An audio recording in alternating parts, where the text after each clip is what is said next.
Talbot, and I'm the estate plan coordinator and paralegal with the Talbot Law Group in Walnut Creek, California. And today I'm talking about the probate process. So the probate process is when someone passes away and their assets, which are worth more than $150,000, need to be administered by the court because they are not held in the name of a trust or they do not have a beneficiary. So what kinds of assets would need to go through probate? So in general, the home is one of the main assets that we end up probating at our firm. So that's when someone hasn't done a trust and placed their home in a trust, but the home is owned in their name only and they've passed away. So it's going to generally go to their heirs or the people named in their will, because if you only have a will but not a trust, your estate is still going to need to go through the probate process. So the court is going to oversee through the probate process the administration of those assets which are subject to probate. So generally that's a home or a piece of land. Sometimes it's a business interest or a commercial property, but it can also be other things such as a bank account. Now many people have beneficiaries listed on bank accounts even if they haven't done a trust, in which case the beneficiary listing is going to take precedence and it's not going to need to be probated. But if it does not have a beneficiary listing, a bank account or another similar account such as a stock, bond, account like that is going to need to go to probate as well. Sometimes when you have a stock account, actually you have to put all the stocks through probate and each stock has to be individually appraised by the probate referee.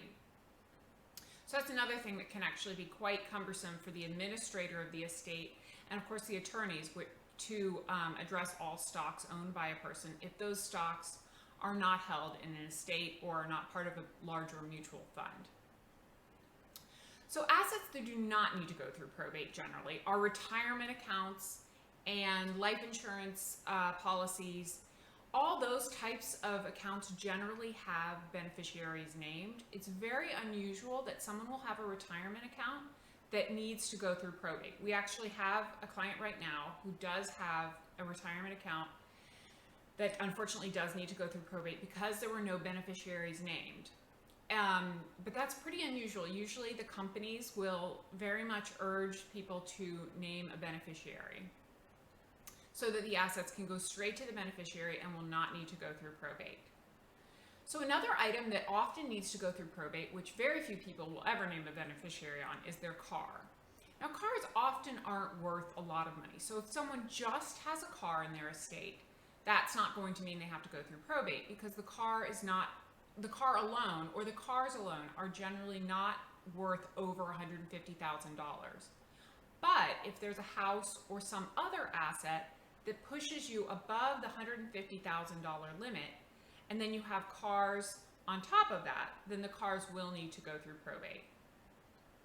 So in general, the type of assets that need to be probated are real property, houses, land, things like that, commercial property, and cars, bank accounts, and stock brokerage accounts. Those are the main kinds of assets we see that need to go through probate.